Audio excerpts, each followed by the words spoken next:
नमस्कार। कमाई है पर बचत नहीं है। बहुत से लोग कहते हैं सर पैसा तो खूब कमाते हैं लेकिन बचत नहीं होती है। ध्यान रख लेना, आप पैसा चाहे कितने ही कमाओ लेकिन अगर आपके पास बचत नहीं है तो वो पैसे कुछ काम के नहीं है। बहुत से लोगों को देखा होगा आपने, लाखों का टर्नओवर करते हैं, महीने के कितने ही पैसे लाखों रुपए इधर उधर कर देते हैं लेकिन बचत शून्य है। तो वो पैसे किस काम के। बड़ी बड़ी कंपनियों को देखा होगा आपने, साल भर के एंड में बैलेंस शीट निकालते हैं, हर तरफ खर्चे की काउंटिंग होती है और नीचे लिखते नेट प्रॉफिट। इसका मतलब क्या होता है कि सारे खर्चे निकालकर नेट प्रॉफिट इतना है। वैसा ही आप अपने मंथली हिसाब निकालना, सारे खर्चे सब कुछ निकाल के बाद के देखना कि नेट प्रॉफिट कितना है। वो होती है बचत। आखिर बचत कैसे की जाए, ये 7 तरीके बता रहा हूं, ध्यान रख लेना बचत करने की। सबसे पहले अपने कमाई की वैल्यू जाने, देखें कि मंथली सैलरी कितनी है, उसके बाद में सप्ते की सैलरी निकाले, उसके बाद दिन की सैलरी निकाले और उसके बाद पर घंटे की सैलरी निकाले कि मैं पर घंटा कितना कमा रहा हूं। फिर आपको पता चल जाएगा कि मैं पर घंटे कितना खर्च कर रहा हूं। आपको अपने कमाई की वैल्यू पता होनी चाहिए और जब ये वैल्यू पता होगी ना तब आप कुछ भी खर्च करोगे, कुछ भी, उससे पहले 10 बार सोचोगे, नहीं यार मैं इतने पैसे खर्च कर रहा हूं, कमा तो इतना ही रहा हूं, इतने कैसे खर्च कर रहा हूं। तो सबसे पहले अपनी वैल्यू समझे अपने कमाई की। सेकंड, दिखावा मत करना। अधिकतर मिडिल क्लास के लोग दिखावे के चक्कर में बर्बाद हो जाते हैं, सिर पे लाखों का कर्ज कर लेते हैं सिर्फ दिखावे के चक्कर में। क्या कहते हैं, मेरा पड़ोसी वो कार लाया, मुझे भी वो कार लानी है, मेरे रिश्तेदार आईफोन लाया, मुझे भी आईफोन लानी है। शादियों में बड़ा चढ़ाकर खर्च करते हैं, मेरे पड़ोसी ने इतनी बड़ी शादी की यार मैं भी करूंगा।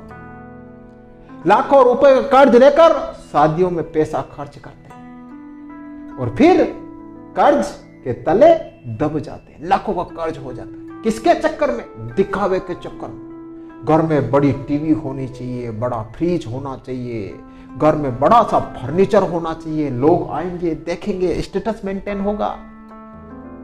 इसी स्टेटस के चक्कर में मिडिल क्लास कर्ज के तले दब रहा है। दिखावा मत करना, जितना हो उतना ही खर्च करना। कभी भी कर्ज लेकर खर्च मत करना। अपने आप से कसम खा लेना कि मैं खर्च उतना ही करूंगा जितना मेरे पास होगा। बहुत से लोग क्या करते हैं, हाँ यार अपने पास इतने पैसे आएंगे उतने अभी तो खर्च करते हैं ना, इतने पैसे कमाएंगे उससे चुका लेंगे, कमाएंगे और उससे चुका लेंगे। अरे फ्यूचर की बात को अभी क्यों कर रहे हो। जितना पैसा हो उतना ही काम करो। फ्यूचर में क्या पता आपके पास लाखों रुपए आए, क्या पता आपके पास लाखों रुपए नहीं हो। फ्यूचर की बात नहीं करना। जितना बैंक बैलेंस हो उतना ही काम करना, बाकी मत करना। फिर 50, 30 और 20 का नियम बना ले। अपनी कमाई का 50, 30, 20 के टुकड़े कर ले।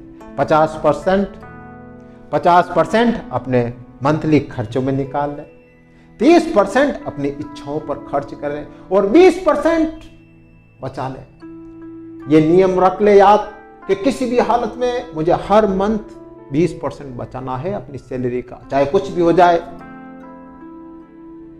उन 20% को मेरे को हाथ नहीं लगाना। और नेक्स्ट, बचत को ऑटोमेटिक करें।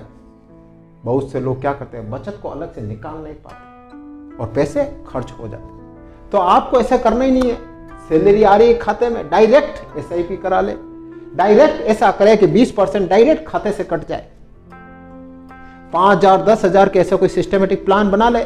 जैसे ही सैलरी आई और 10,000 कट गए, आपको पता ही नहीं चलेगा कि हाँ यार सेविंग हो रही है। वरना आप अलग से सेविंग करने जाओगे, वरना आप अलग से पैसे बचाने जाओगे तो नहीं बचेंगे। सिस्टम यही रखे, ऑटोमेटिक सैलरी आई, ऑटोमेटिक सेविंग कट गई। यह आपके लिए बहुत बड़ा फायदा रहेगा। नेक्स्ट, खरीदारी से पहले जरूर सोचना।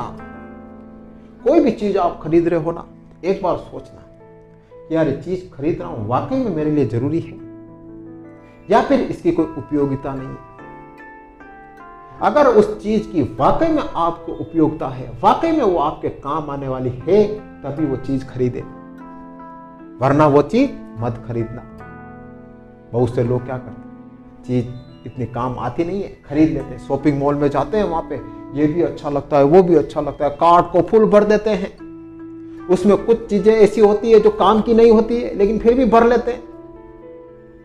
शॉपिंग मॉल ही ऐसे ही होता है, चारों तरफ चीजें सजी हुई होती है, अट्रैक्ट करती है, लेके कार्ट में डालते रहते भर देते हैं। ऐसा मत करना। कुछ भी चीज उठाओ शॉपिंग मॉल में, कुछ भी देखना, यार ये मेरे जरूरत की है, कितना काम आएगी, ज्यादा काम आएगी, कम काम आएगी, सोचना, फिर ही वो चीज उठाना।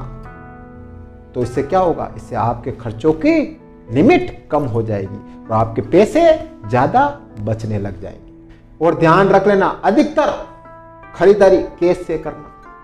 जब आप कैश से खरीदारी करते हो ना, आपको पता चलता है कि मेरे जेब से कितने पैसे जा रहे हैं, 1000 जा रहे हैं, 2000 जा रहे हैं, 5000 जा रहे हैं। तो आपके माइंड में एक साइकोलॉजी दबाव बनता है, अरे यार 5000 का खर्चा हो गया, 10,000 का खर्चा हो गया। वरना एटीएम, क्रेडिट कार्ड यूज करोगे ना, आपको पता ही नहीं चलेगा, अरे हाँ कार्ड दिया, पैसे खर्च हो गए। हाँ खर्च हुए होंगे यार, 5000, 10,000, 20,000, 50,000 कहीं खर्च होंगे, पता ही नहीं चलेगा। क्यों? क्योंकि वो तो कार्ड से जा रहे हैं। फिर जैसे ही महीना होगा ना और वो बिल आएगा आपके घर पे, आपको संकट आ जाएगा। ऐसा मत करना। कुछ भी खरीदारी करो, अधिकतर कैश से करना।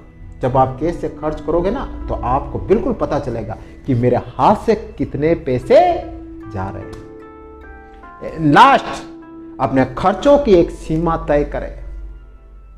मंथली एक चार्ट बना दे कि मुझे इतने पैसे खर्च करने, मतलब इतने ही खर्च करने हैं। उससे बाहर जाकर खर्चे ना करें, वरना अगर आपके पास खर्चों की लिमिट तय नहीं है ना, तो आप कितने ही खर्चा कर लोगे आपको पता ही नहीं चलेगा। लेकिन जब चुकाना पड़ेगा ना, फिर पता चलेगा, अरे यार ये वहां पर मैं पैसा खर्च नहीं करता तो अच्छा रहता है, उस जगह मैंने गलत पैसे खर्च कर। फिर आपको सिर्फ पश्चाताप होगा। तो ऐसा मत करना, अपने खर्चों की लिमिट भी तय करना। तो ये कुछ बातें हैं जो ध्यान रख लेना, आपके पैसे बचने शुरू हो जाएंगे।